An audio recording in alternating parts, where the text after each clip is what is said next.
अब वो जमाना नहीं रहा जब हम केबल कनेक्शन लगाकर और रिमोट से चैनल बदल बदल कर टीवी देखा करते थे। पहले डीटीएच सर्विस और फिर ओटीटी प्लेटफॉर्म ने पूरी तस्वीर बदल कर रख दी है।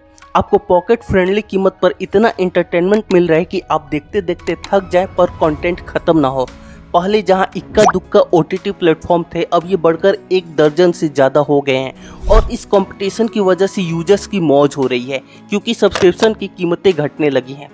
पर अब जियो के इस फील्ड में उतरकर और फ्री कंटेंट देने की वजह से ये विवाद होने लगा है कि जैसे इसने टेलीकॉम सेक्टर में तहलका मचा दिया था और लगभग हर कॉम्पिटिटर को निपटा दिया था, वैसे ही ये ओटीटी में भी गेम खेल देंगे। तो इस वीडियो में हम ये जानने की कोशिश करेंगे कि क्या सच में जियो सिनेमा ऐसा ही कुछ करने की तैयारी में है, और अगर है भी तो ओटीटी में पहले से मौजूद बड़े दिग्गजों को ये किस तरह टक्कर देगा और इसके क्या नतीजे होंगे। इस पूरे गेम में उदय शंकर नाम के एक इंसान की क्या भूमिका है। यही नहीं, आपको शायद ये भी ना पता हो कि भारत में सबसे पहला ओटीटी प्लेटफॉर्म किस भारतीय कंपनी ने शुरू किया था। ये सब कुछ इस वीडियो में हम लोग जानेंगे। इस पूरी कहानी की शुरुआत होती है डिज्नी हॉटस्टार की तरक्की और फिर डाउनफॉल से। असल में क्रिकेट इंडियंस के दिलों में बसता है। आईपीएल आ जाने के बाद से तो इसके पूरे सीजन के दौरान लोग जैसे स्क्रीन से चिपक ही जाते हैं। 2021 की एक रिपोर्ट ये कहती है कि व्यूवरशिप के मामले में आईपीएल दुनिया का तीसरा सबसे बड़ा स्पोर्ट्स इवेंट है। इसीलिए जब डिज्नी हॉटस्टार ने आईपीएल के राइट्स खरीदे थे तो इनकी व्यूवरशिप एकदम से बढ़कर 340 मिलियन पार कर गई थी। जनवरी 2015 में जब डिज्नी हॉटस्टार को ऑफिशियली लाइव किया गया था तो आईसीसी वर्ल्ड कप दिखाए जाने की वजह से एक ही हफ्ते में इसे 10 लाख सब्सक्राइबर मिल गए थे। इसी साल दिसंबर में इन्होंने एचबीओ से हाथ मिलाकर धूम मचा दी थी। लेकिन वहीं जब जियो सिनेमा ने इनसे आईपीएल छीन लिया तो एक झटके में इनके 3.5 मिलियन से ज्यादा सब्सक्राइबर कम हो गए। ये ओटीटी के इतिहास में पहली बार होने वाला इतना बड़ा डाउनफॉल था। कहानी के इस मोड़ पर उदय शंकर का जिक्र जरूरी है। हॉटस्टार या ये कह लीजिए कि स्टार नेटवर्क को इतना आगे बढ़ाने में उदय शंकर का बहुत बड़ा हाथ था, जो साल 2007 से इससे जुड़े थे।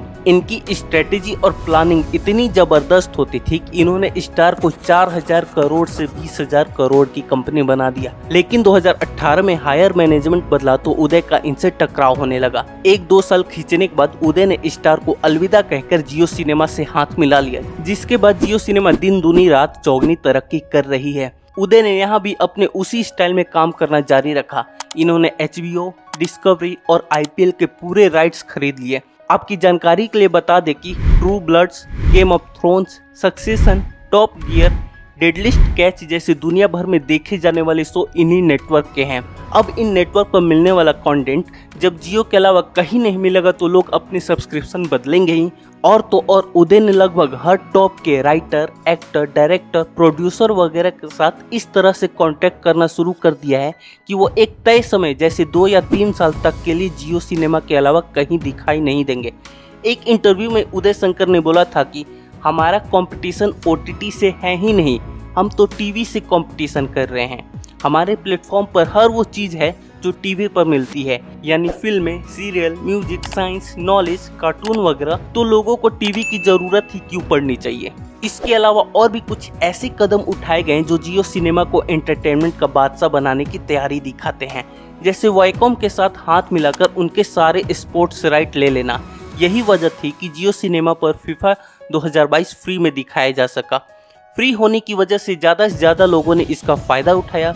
अकेले इस कदम से जियो सिनेमा की व्यूवरशिप 800 गुना से भी ज़्यादा बढ़ गई और इनके सब्सक्राइबर लगभग 3 मिलियन से बढ़कर 24 मिलियन पार कर गए।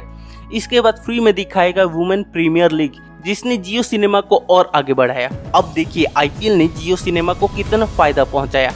आईपीएल 2023 के पहले हफ्ता में जियो सिनेमा की व्यूवरशिप 147 करोड़ तक आ गई थी।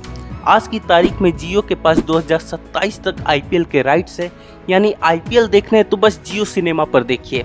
अब ये उनकी मर्जी है वो फ्री में दिखाएंगे या नहीं। लेकिन आपके मन में ये सवाल भी आ रहा होगा कि जब जियो सिनेमा कंटेंट फ्री में दिखा देगा तो इसको रेवेन्यू कहाँ से मिलेगा। अब देखिए फीफा टेलीकास्ट के राइट थे लगभग 450 करोड़ के, जबकि आईपीएल के डिजिटल राइट लगभग 24,000 करोड़। तो इसके लिए रेवेन्यू आएगा एड से और जियो की दूसरी सर्विस से।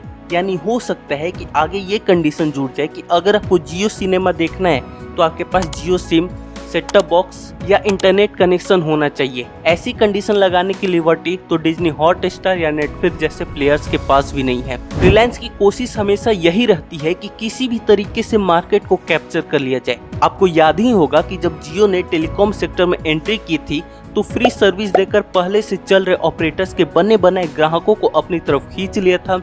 इस तरह OTT प्लेटफॉर्म के भी अपने सब्सक्राइबर हैं जो अपने कंटेंट चॉइस या सब्सक्रिप्शन वैल्यू की वजह से इनसे जुड़े हैं। लेकिन जब कोई चीज़ फ्री में मिल रही हो तो कोई उसके पैसे भला क्यों देगा। ऐसे लोग जो फाइनेंशियल तौर पर ज़्यादा स्ट्रॉन्ग नहीं है या फिर ऐसे लोग जो फिलहाल कमाई नहीं कर रहे हैं जैसे कॉलेज स्टूडेंट या होम मेकर, उनके लिए भी अब मनोरंजन के तरीके बढ़ गए हैं जो कि पहले पेड सर्विस वाले OTT की वजह से इस सुविधा से दूर रह गए थे। अगर भारत में OTT मार्केट की बात करें तो ये एशिया का सबसे बड़ा और दुनिया का तीसरा सबसे बढ़ता हुआ मार्केट है। अगस्त 2023 के डेटा के हिसाब से इन प्लेटफॉर्म के लगभग 120 मिलियन सब्सक्राइबर है। लेकिन जैसे जैसे जियो सिनेमा आगे बढ़ता जा रहा है दूसरे खिलाड़ी पिछड़ने लगे हैं। लेकिन इन सब बातों के बीच क्या आप ये जानते हैं कि भारत में सबसे पहला OTT किसने और कब शुरू किया था?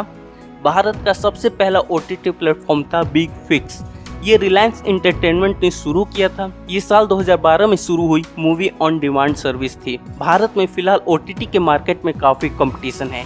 एक तो यहाँ पहले से ही नेटफ्लिक्स और अमेजॉन जैसे बड़े प्लेयर बैठे हैं और नए प्लेटफॉर्म आते भी जा रहे हैं। जियो सिनेमा और बाकी में फर्क बस ये है कि आज भी जहाँ ज्यादातर बड़े OTT प्लेटफॉर्म बाहर के देशों के हैं वही जियो एक भारतीय OTT प्लेटफॉर्म है। और रिलायंस के अब तक के इतिहास को देखते हुए कहना गलत नहीं होगा कि ये भारतीय जनता की नब्ज अच्छी तरह पकड़ना जानते हैं। आने वाले समय में ये सारी तस्वीर बदलने की ताकत रखता है। आपको क्या लगता है कि क्या जियो सिनेमा ये कारनामा कर दिखाएगा? हमें कमेंट सेक्शन में बताइएगा। अगर आपको वीडियो पसंद आई तो वीडियो को लाइक और शेयर जरूर करें और रेगुलर वीडियोस के लिए हमारे चैनल को सब्सक्राइब करके बेल आइकन ऑन कर दीजिए। मिलते हैं अगले वीडियो में। Thanks for watching.